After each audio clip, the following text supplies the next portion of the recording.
प्रिय छात्र छात्राओं, कल हम लोगों ने डिटरमिनेंट्स की कुछ प्रॉब्लम्स को सॉल्व किया था। आज हम एक नए टॉपिक को पढ़ेंगे। ये बहुत ही इम्पोर्टेंट टॉपिक है और सिंपल भी है। आइए ज़रा देखते हैं। आज है सारणिकों के ज्यामिति में अनुप्रयोग, application of determinants in geometry. सबसे पहले इसमें त्रिभुज का क्षेत्रफल पूछेगा। पहले हाई स्कूल स्तर पे हम लोगों ने जो त्रिभुज का क्षेत्रफल का सूत्र पढ़ा था कि अगर किसी त्रिभुज के शीर्ष x1, y1, x2, y2 और x3, y3 हैं तो त्रिभुज का क्षेत्रफल का हम सूत्र लगा देते थे 1/2।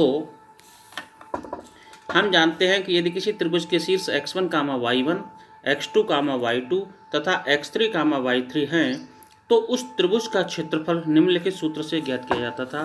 त्रिभुज का क्षेत्रफल बराबर होता था 1/2 बड़ी ब्रैकेट शुरू x1 y2 minus y3 plus x2 y3 minus y1 plus x3 y1 minus y2 हिला ना कर जाता। तो इस सूत्र को अब हम इस सूत्र को इस वाली फार्म में लिखते हैं। ये डिटरमिनेंट फार्म बोली जाती है कि यदि किसी त्रिभुज के शीर्षों के निर्देशांक x1, y1, x2, y2 तथा x3, y3 हैं तो उस त्रिभुज का क्षेत्रफल 1/2 x1 y1 1 x2 y2 1 x3 y3 1। इस सूत्र का निगमन इस बुक में दे रखा है। निगमन आपके कोर्स में नहीं है और इस पर नहीं, केवल सूत्र बेस्ड क्वेश्चन इस पर आते हैं।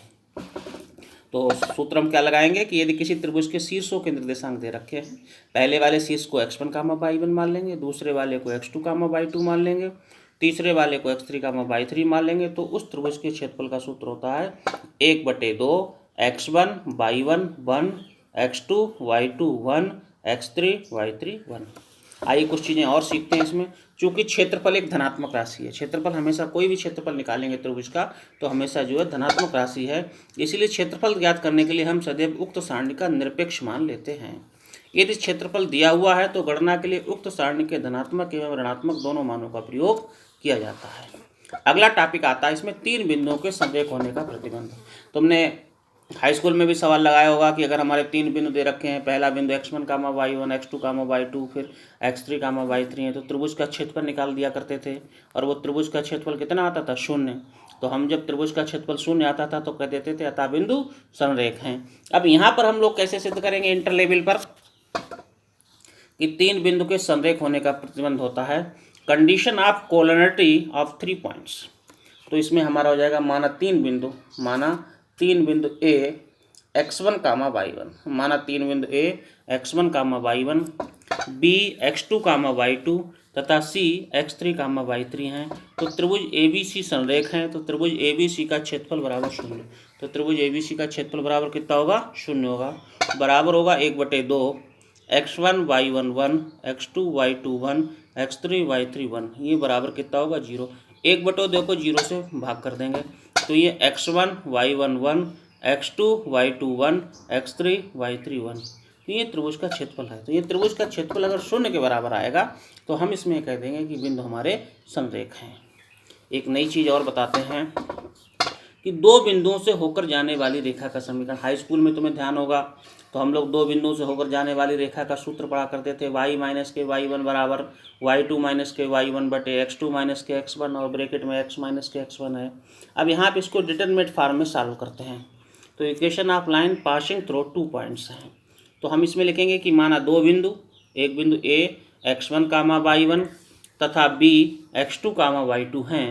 माना बिंदुओं A तथा B को मिलाने वाली रेखा पर एक बिंदु P x, y है। हमारे 2 बिंदु हैं, एक बिंदु A x1, y1, दूसरा बिंदु B x2, y2 है और इनको मिलाने वाली रेखा पर एक बिंदु P है, उसके निर्देशांक हमने x, y मान लिए हैं। चूँकि बिंदु P A, B संरेख होंगे। संरेख इसलिए होंगे क्योंकि ये AB रेखा है और इस AB रेखा पर ही ये P बिंदु है। क्या है?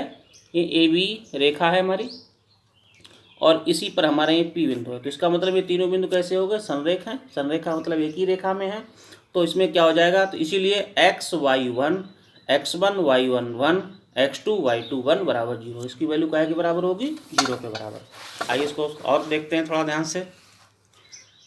अतः बिंदुओं x1 कामा y1 तथा x2 कामा y2 से होकर जाने वाली रेखा का समीकरण x1 y11 x2 y21 बराबर 0, ये 0 हो जाएगा।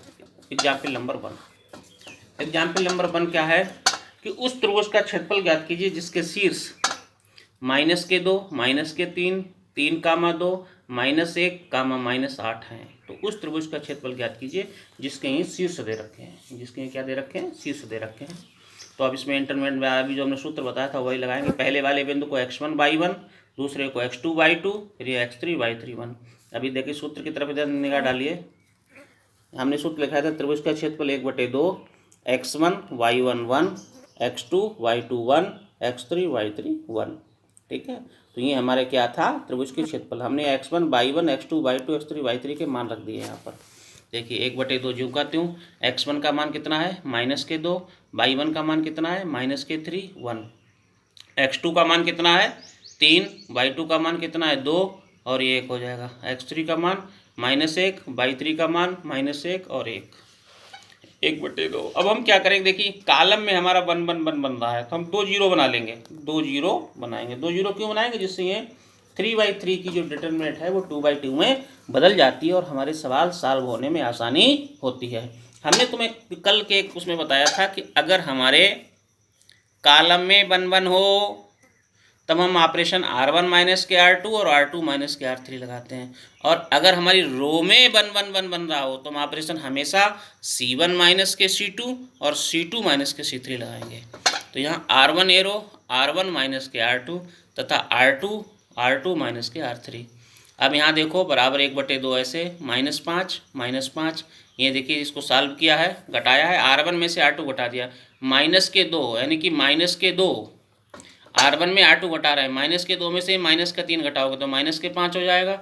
ये -2 -5 1 में से 1 घटाओगे तो 0, इसमें से घटाओगे 3 में से -1 करोगे तो ये 4 हो जाएगा। 2 -8 करोगे माइनस प्लस ये 10 हो जाएगा। 1 में से 1 घटाओगे तो 0, -1 -8 1। थर्ड वाली रो में कोई चेंजिंग नहीं करेंगे, जी कहते हो। अब इसको जरा ध्यान देखिए, ये वाली लाइन जो होती है वो कट हो जाती है, क्या हो जाती है, कट हो जाती है। तो बराबर 1/2, ये -5 ये 4 ये 10 है। इसकी तिरछी गुणा करेंगे 1/2, 10 पंजे 50 प्लस 5 चौक 20 है। 50 में से 20 घटाओ कितने, -30, इसको काटोगे कितना हो जाएगा, -15।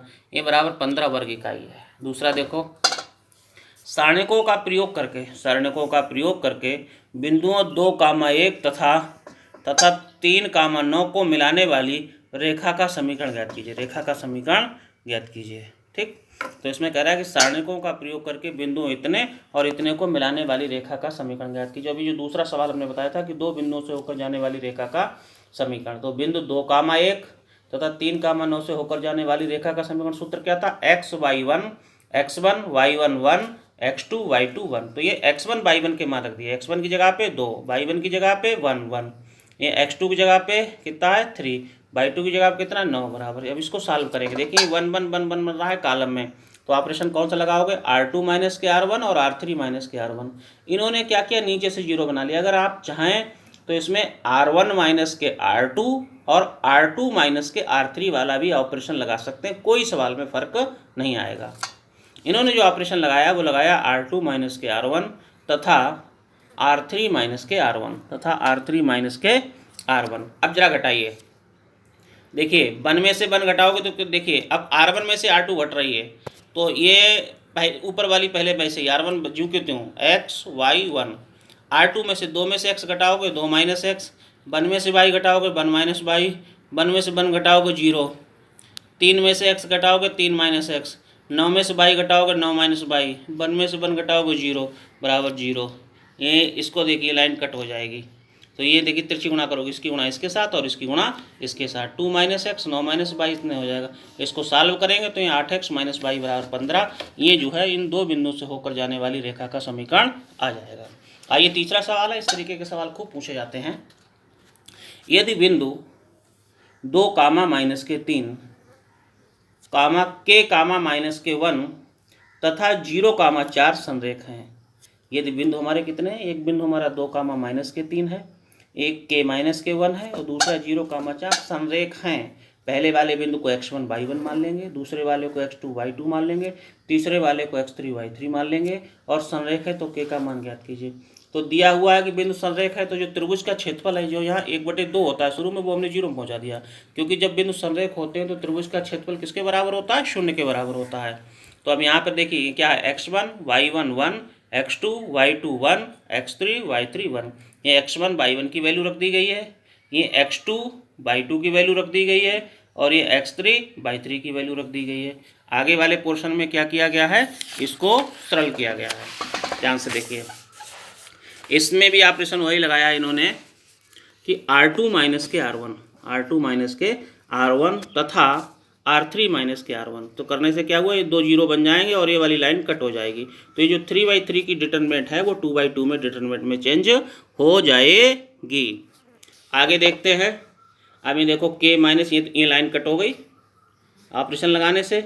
ये हमारा k माइनस के 2, फिर ये 2, ये माइनस के 2 और ये 7 बराबर 0। इसकी गुणा करेंगे, इसकी गुणा इसके साथ, माइनस फिर 2 दूनी 4 है, 7 की गुणा k से 7 करोगे 7 के 7 दूनी 14 प्लस के 4 बराबर 0, 7 के माइनस के 10 बराबर 0, 7 के बराबर 10, के बराबर 10/4 है। तो ये जो k का वैल्यू आई है ये हमारी है। ये अगला सवाल है, इसको भी जरा समझते चलिए साथ साथ में।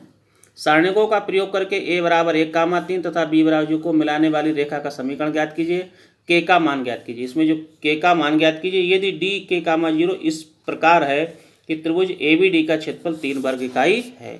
तो सबसे पहले इसमें 2 सवाल हैं। पहले बिंदु a बराबर 1, 3 और उससे जाने वाली रेखा का समीकरण AB का समीकरण निकालोगे। तो x1 y1 1, x2 y2 1 वाला सूत्र लगाया, ठीक है, इसको सॉल्व कर दिया। फिर त्रिभुज ABD का क्षेत्रफल कितना है? 3 वर्ग इकाई है। तो क्षेत्रफल बराबर क्या होता है?